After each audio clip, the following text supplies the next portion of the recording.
Te bendiga grandemente. Estamos otra vez reunidos desde la ciudad de Clermont y quien te habla, Julio Jiménez. Tenemos una palabra espectacular que hemos preparado para ti. La semana pasada comenzamos con una serie que se llama Dejándolo Todo y hablamos acerca de la vida de un hombre llamado Leví, pero que tuvo que cambiarse el nombre. Era un recaudador de impuestos y dentro de la cultura judía lo peor que había era un recaudador de impuestos.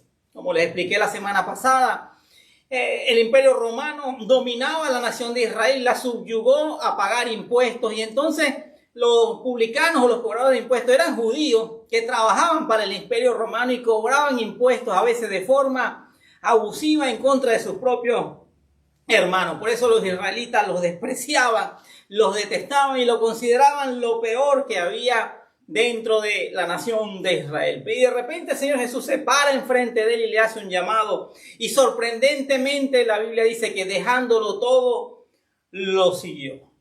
Y hoy vamos a profundizar un poco más acerca de ese tema, porque no fue solamente Leví quien hizo eso. En Lucas capítulo 5 vamos a hablar acerca de la vida del apóstol Pedro y de otros de los discípulos. En el capítulo 5 del libro de Lucas, versículo 4 en adelante, dice: cuando acabó de hablar, dijo a Simón: lleva la barca hacia aguas más profundas y echen allí las redes para pescar.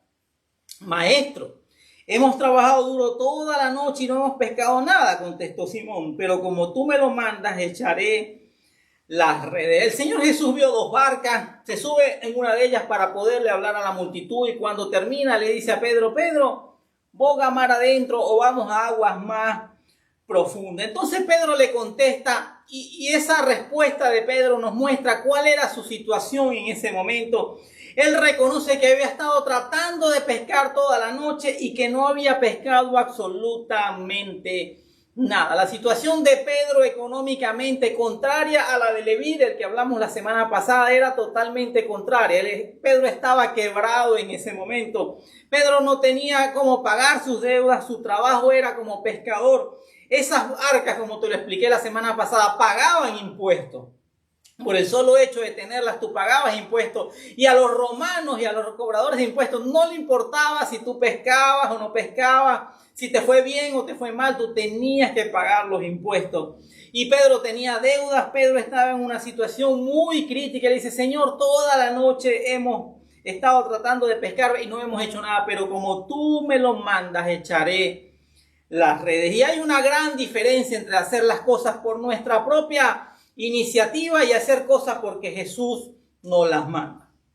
Hay una gran diferencia con respecto a eso. Muchas veces nosotros tratamos de emprender cosas, pero no nos ponemos a considerar o a pedir la opinión del Señor y queremos que Dios nos respalde en todo lo que hacemos. Pero el Señor tomó la barca de Pedro, se montó en ella para predicarle a la gente y Dios no se queda absolutamente con nada. Entonces, en obediencia, Pedro vuelve a mar adentro y echa las redes y dice la Biblia que sacaron una pesca tan grande, cambió la vida completamente de Pedro en cuestión de minutos, y era tanta la pesca y era tanta la cantidad de peces que tuvieron que llamar a los amigos de la otra barca y compartir con ellos todo lo que habían obtenido, porque las barcas se estaban hundiendo de la pesca tan grande y tan maravillosa que habían encontrado. Pedro, que era un pescador experto, Pedro, que no sabía muy bien quién era Jesús, era el principio de su ministerio. El Señor Jesús estaba llamando a los primeros discípulos.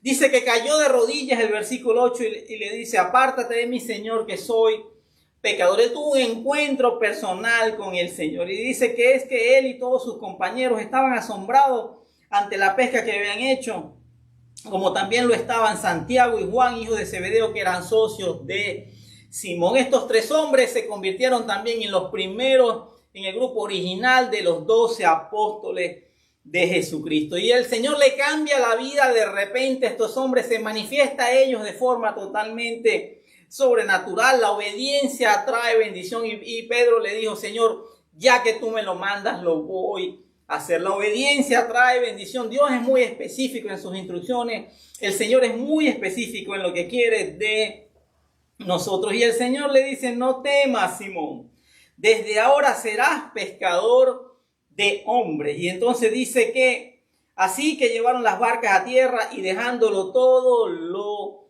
siguieron. Me llama mucho la atención la forma de cómo el Señor llamó a estos discípulos y cómo hoy, 2000 años después, podemos hablar de la iglesia del Señor, que fue fundada en base a la roca que es Cristo, pero también a través de un grupo de hombres con muchas imperfecciones, con muchos defectos, como los recaudadores de impuestos, o como Pedro, que lo negó 3 veces en el momento más difícil del Señor. La Biblia no oculta los errores de la gente, pero estos hombres tenían algo que está haciendo mucha falta en este momento, y dice que dejándolo todo, lo siguieron.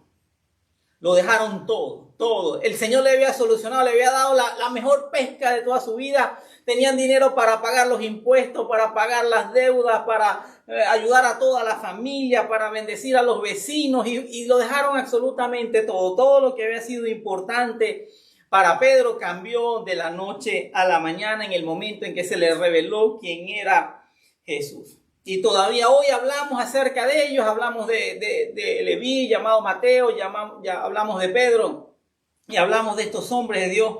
La Biblia dice claramente en Mateo 22:14 que muchos son los llamados, pero pocos los escogidos. Definitivamente Dios llama, pero no todo el mundo está dispuesto a dejarlo todo. No todo el mundo está dispuesto a dejar las cosas que estorban en el camino, las cosas que no nos sirven. Muchas veces no las queremos dejar. Y seguir a Jesús cuesta. Seguir a Jesús cuesta. Dios no espera de nosotros que seamos perfectos, pero sí espera de nosotros obediencia. Sí espera de nosotros que seamos 100% para Él. Dios no acepta cosas a medias. Dios no acepta que le demos a Él el 90% de nuestras vidas y que guardemos otro 10% para cosas que para nosotros puedan ser interesantes. En Lucas capítulo 9 vemos unos pasajes que dicen que cuesta seguir a Jesús.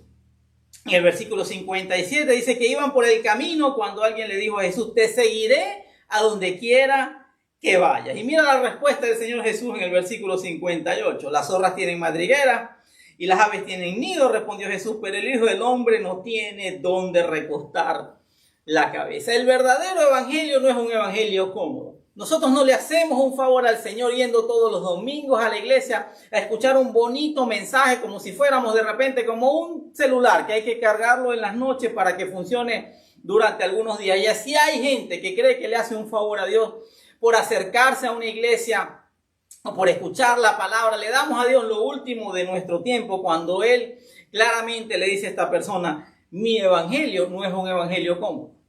Mi evangelio no es un evangelio fácil, no es un evangelio para todo el mundo. Hay tantas cosas que hacer y uno tiene que estar preparado. Nosotros lo hemos visto en nuestras vidas, en momentos donde llegamos como a la cúspide. Recuerdo un momento que dirigíamos un ministerio de niños en la calle y de repente durante años habíamos sido exitosos, teníamos un plan, un proyecto que Dios nos había dado y fuimos marcando, tachando cada una de las metas que habíamos alcanzado, y cuando llegamos a la última, que nos sentíamos cómodos, que nos sentíamos exitosos, que sentíamos que habíamos llegado a la cima, el Señor nos dice: ya, déjenlo atrás, vamos a algo nuevo. Y mi esposa y yo nos quedamos mirando y dijimos: bueno, Señor, seguimos adelante. Entendemos que eso no es nuestro, que no es nuestra obra, que es tu obra, que es lo que tú quieras hacer en nuestras vidas. Y hasta el día de hoy, muchas veces Dios nos ha cambiado la seña, Dios nos ha cambiado la nación, Dios nos ha cambiado los territorios, Dios nos ha cambiado el propósito, nos ha cambiado las personas a nuestro alrededor, y debemos entender que el evangelio es cambiante. El evangelio no es una monotonía, una rutina o una religión. A otro le dijo el versículo 59: sígueme. Y este hombre le contesta: Señor, primero déjame ir a enterrar a mi padre. Deja que los muertos entierren a sus muertos, pero tú ve y proclama el reino de Dios, respondió. Y hay que ver muy bien lo que dice esta palabra. Hay que ver muy bien. El Señor le dice a este hombre: sígueme. Sígueme. Lo mismo que le dijo a Leví, lo mismo que le dijo a Pedro, lo mismo que le dijo a los apóstoles: sígueme. Y él llegó con una excusa. Y él llegó con algo que parece ser bueno, que parece ser muy válido. Pero el Señor Jesús le dijo: bueno, está bien, anda y proclama el reino de Dios. Ya no era solo, ya no calificó, no entró, no entendió el llamado. Entonces el Señor le dice: está bien, haz lo que quieras hacer y ve y proclama el reino de Dios. Cuando en realidad el Señor Jesús le había dicho: sígueme. Otro afirmó, Señor, te seguiré, pero primero déjame despedirme de mi familia. Jesús le respondió, nadie que mira para atrás después de poner la mano en el arado es apto para el reino de Dios. Nosotros no podemos poner excusas delante del Señor. Necesitamos entender que Dios quiere todo de nosotros. Y Dios, todo lo que pide es por una razón. Todo lo que está expresado en la palabra tiene una razón. Ahora tenemos un evangelio. A veces suena muy light, hablamos mucho de éxito, de fortuna, de prosperidad, de alcanzar tantas cosas.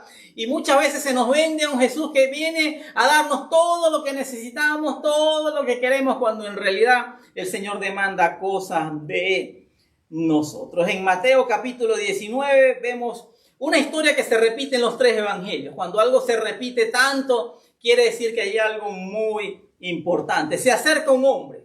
Otro de los evangelios dice que era un joven, otro dice que era un gobernante, pero sí deja claramente que era un hombre rico, adinerado, con muchos bienes, con muchas posesiones. Y se acerca al Señor Jesús y le pregunta, ¿qué debo hacer para heredar la vida eterna?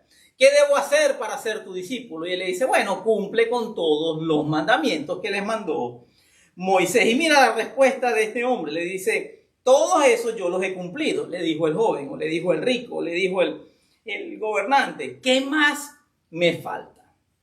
Y yo creo que todos nosotros debemos hacernos esa pregunta delante del Señor. Todos nosotros debemos preguntarle, Señor, ¿qué me falta? ¿Qué me falta por entregar? ¿Qué me falta por dejar? ¿Qué me falta? ¿Qué está faltando para que tú puedas cumplir tu propósito en mi vida? ¿Qué falta en mi vida? ¿Qué no estoy haciendo completo? ¿Qué no estoy haciendo bien? ¿Qué está estorbando tu propósito? Todos nosotros debemos decirle eso al Señor. Señor, ¿qué más me falta?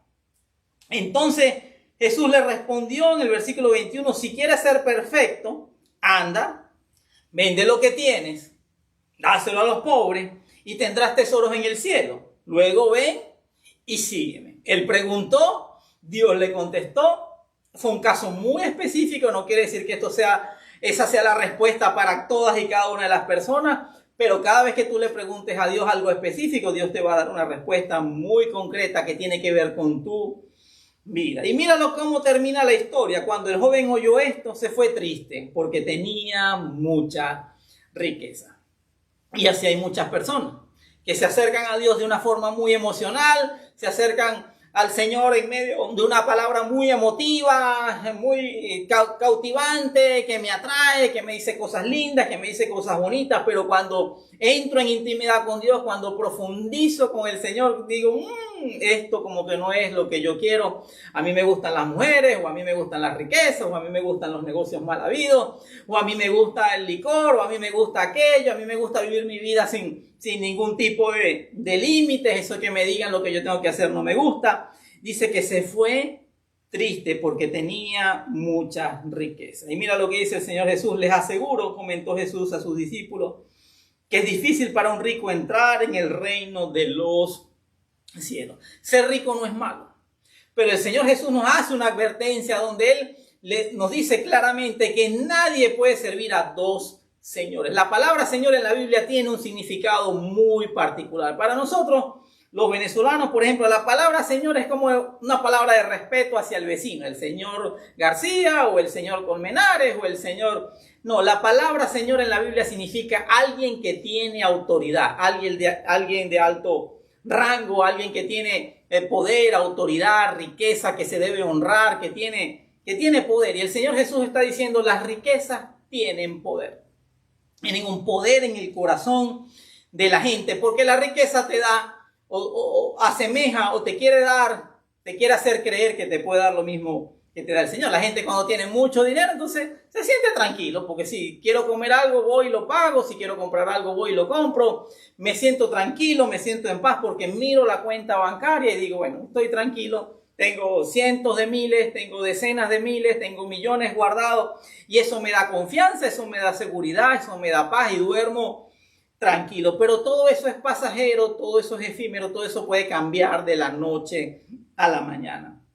Y el Señor Jesús le dice que es difícil para un rico entrar en el reino de los cielos porque tienen su confianza puesta en el dinero. No importa lo que tú tengas, no importa lo que hayas alcanzado, no importa lo que puedas tener en cuanto a bienes materiales, no pongas tu confianza en las riquezas. Me llama mucho la atención que el Señor Jesús está hablando con sus discípulos, está hablando, y mira la reacción de Pedro en el versículo 27. Dice, mira, me llama mucho la atención la forma como Pedro le tenía una confianza grandísima al Señor Jesús. El Señor Jesús tenía 12, de los cuales había 3 que era, tú sabes, ese grupo íntimo con el cual él oraba, con el cual compartía, con el cual él se tuteaba, inclusive, porque mira la forma como Pedro le habla. Mira, nosotros lo hemos dejado todo por seguirte, le dijo Pedro. ¿Y qué ganamos con eso? Otra versión dice, ¿qué recibiremos a cambio? Yo no sé si esto no te suena espiritual, yo no sé qué estaba pensando Pedro en ese momento, pero la Biblia relata que hay algo que Dios va a poner en nuestra vida y vamos a ver la respuesta del Señor Jesús. Pero Pedro le dice con toda la confianza del mundo, mira, y muchas veces ahora hay gente que tú no la puedes hablar, no lo puedes tutear porque ellos son súper espirituales. Así le habló Pedro al Señor Jesús. No te ofendas cuando alguien te hable con confianza. Le dice, nosotros lo hemos dejado todo por seguirte.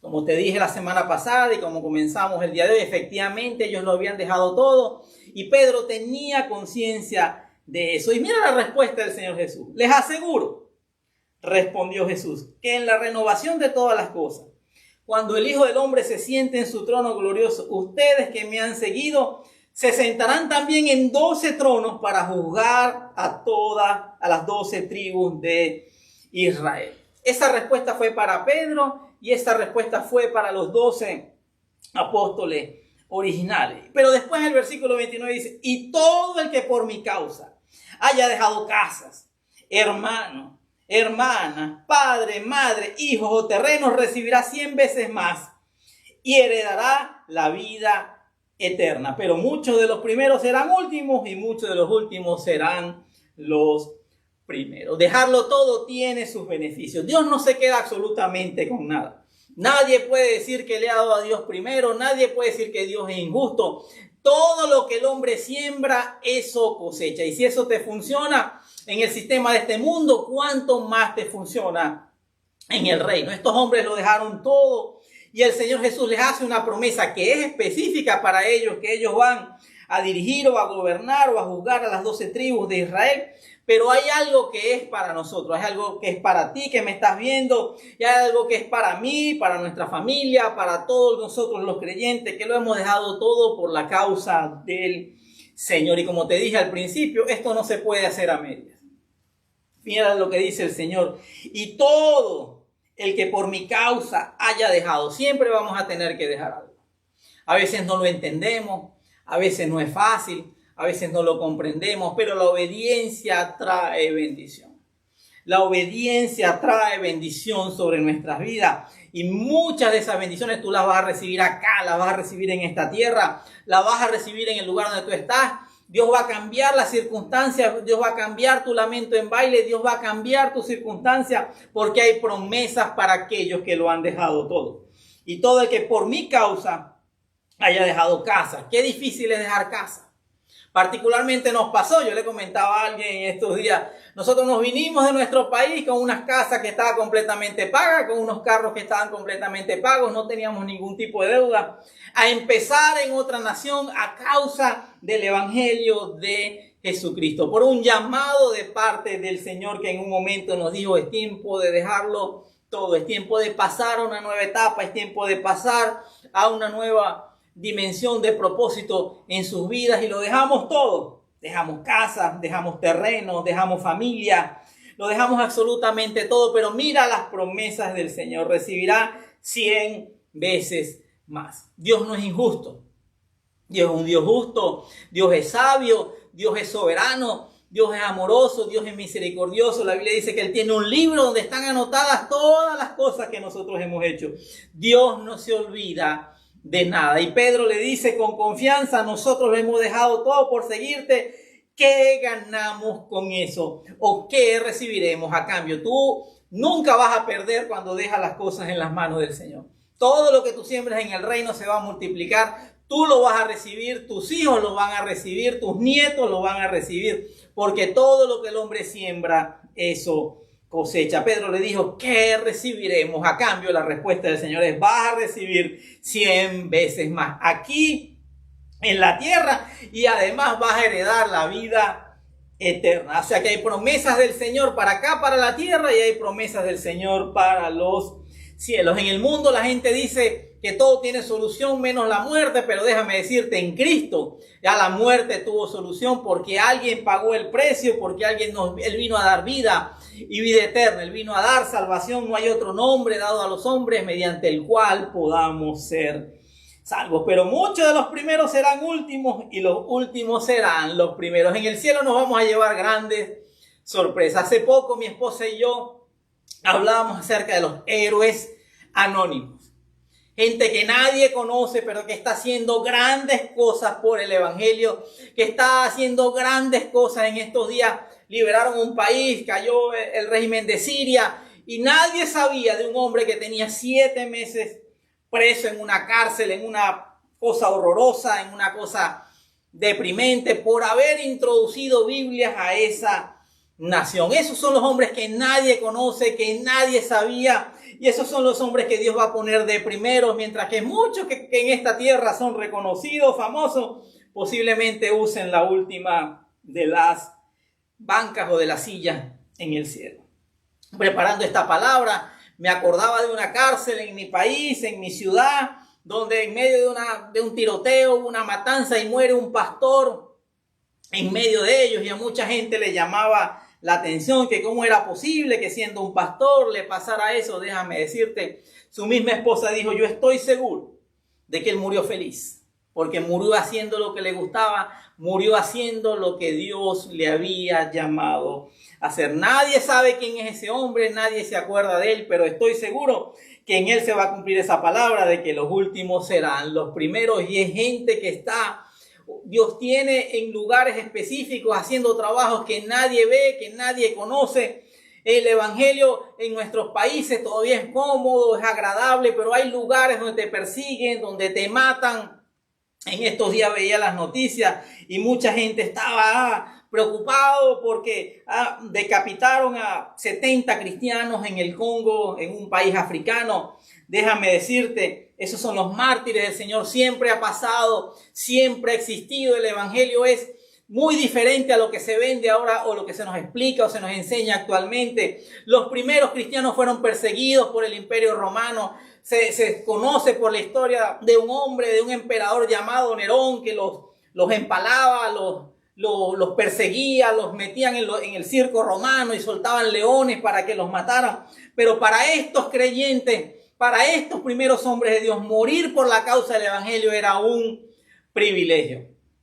Los tiraban con sus hijos en medio de ese circo y soltaban a los leones y tú veías a esos animales devorando a tus propios hijos. Y esos hombres y esas mujeres le decían a sus hijos, no tengan miedo porque estamos a punto de llegar a casa. Una de las cosas que tenía muy en claro estos primeros creyentes, estos primeros discípulos, es que por mucho tiempo, por mucho que tú vivas aquí en esta tierra, 40, 50, 60, 100 años que tú logres vivir, eso es nada en comparación a la eternidad. Y Dios les hizo promesas de que recibirían acá y además recibiríamos la vida eterna. Había un hombre llamado Nerón y yo recuerdo que en mi país Nerón se convirtió en un hombre de perro. Dejó de ser un nombre de persona, a los perros lo llamaban Nerón. Yo creo que ni siquiera en este momento ya no se usa para eso, porque todos los que persiguieron el evangelio, el imperio romano y todos los imperios y todo lo que se han levantado en contra del reino de Dios, todos han desaparecido, todos han sido acabados, todos han sido eliminados y hasta el día de hoy el evangelio sigue predicándose de generación en generación y esto no lo detiene nadie hasta que se cumpla todo lo que el Señor ha prometido en su segunda venida. Hay mucha gente preocupada por las agendas, hay mucha gente preocupada por el globalismo, hay mucha gente preocupada por lo que está pasando, pero déjame decirte, Dios es el mismo ayer, hoy y siempre, y Él está en control de toda situación. Y quiero terminar con algo con lo cual hemos comenzado. El Señor Jesús llama a Pedro y le dice, sígueme. que te haré pescador de hombre. Y dice que dejándolo todo, lo siguieron. Ahí estaban los hijos de Zebedeo, Santiago y Juan, que también fueron apóstoles. El apóstol Pedro, conocido como Simón al principio, dice que dejándolo todo, lo siguieron. El joven rico le dice al Señor, ¿qué más me falta? Es tiempo de analizar tu vida, es tiempo de pensar, es tiempo de meditar y de preguntarle al Señor, ¿qué más me falta? ¿Qué tengo que dejar? ¿Qué está obstaculizando que tú cumplas tu propósito en mi vida? Dejarlo todo es la única opción. Esto no se puede hacer a media. A lo largo de 25 años de ministerio he visto tanta gente comenzar, pero también los he visto abandonar. He visto gente que empezó muy emocionada y terminó como este joven rico, triste, porque llega un momento en que Dios te habla y no quieres obedecer y no quieres dejarlo todo. Quieres tener un evangelio cortado como un sastre, no, como un traje hecho por un sastre, cortado a la medida. Déjame decirte, hay que dejarlo todo. No existe medias, no existe cosa que tú puedas hacer para Dios a tu manera. Debes hacerlo a la manera del Señor. Pedro le dijo al Señor, Señor, he pescado toda la noche, he tratado de pescar y no he hecho absolutamente nada. Pero como tú me lo mandas, como tú me lo dices, como tú me lo indicas, yo lo voy a hacer. Dice que la vida de Pedro cambió completamente. Hoy Dios nos está llamando a dejarlo todo y Dios nos está llamando a entender que los planes que Él tiene son mejores que los nuestros. Que el propósito que Él tiene es mejor que nuestro propósito o despropósito, que los planes que Él tiene para nosotros van a superar cualquier expectativa que nosotros podamos tener. Quiero que oremos porque Pedro le dijo al Señor, apártate de mí que soy pecador. Todos nosotros hemos pecado, dijo el apóstol Pablo. Cristo Jesús murió por los pecadores, de los cuales yo soy el primero. El pecado nos apartaba de Dios, el pecado nos apartó de Dios y Dios ideó un plan y ese plan se cumplió en Jesucristo. Él pagó el precio de nuestro pecado. Él es el Cordero de Dios que quitó el pecado del mundo, que quitó el pecado de nuestras vidas.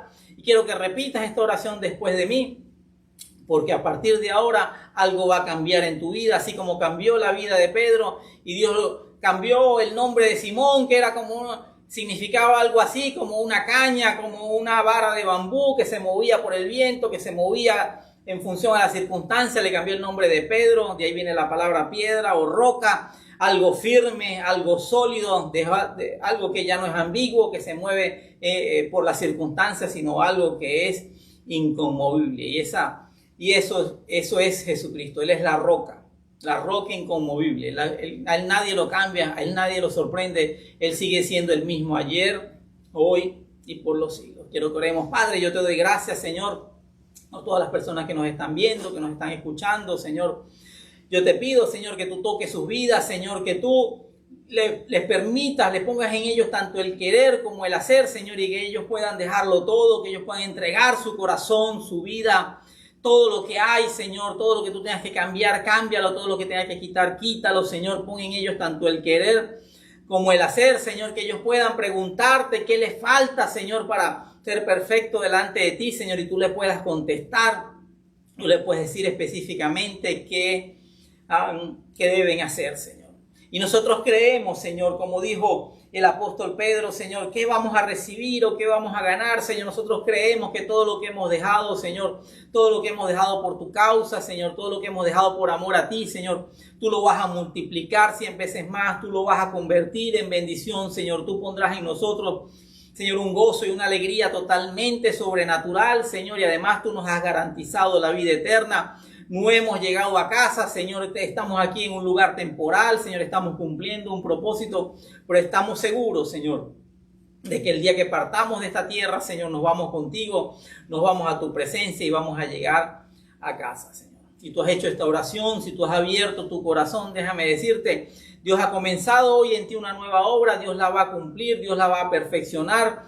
Dios tiene planes de bien y de bendición sobre tu vida. No tengas miedo, no tengas temor a malas noticias. Dios tiene algo mejor. Dios nunca deja las cosas a medias. El que comenzó en ti una buena obra la va a perfeccionar y la va a cumplir porque nada y nadie podrá detener el propósito de Dios en tu vida. Nos vemos en una próxima oportunidad. Comparte este mensaje, comparte esta prédica, esta enseñanza con otras personas. Hay tanta necesidad, hay tantas malas noticias, hay tanta gente confundida allá afuera que solamente la palabra de Dios puede devolverlos al camino que Dios tiene para ellos. Te bendigo y nos vemos en una próxima oportunidad.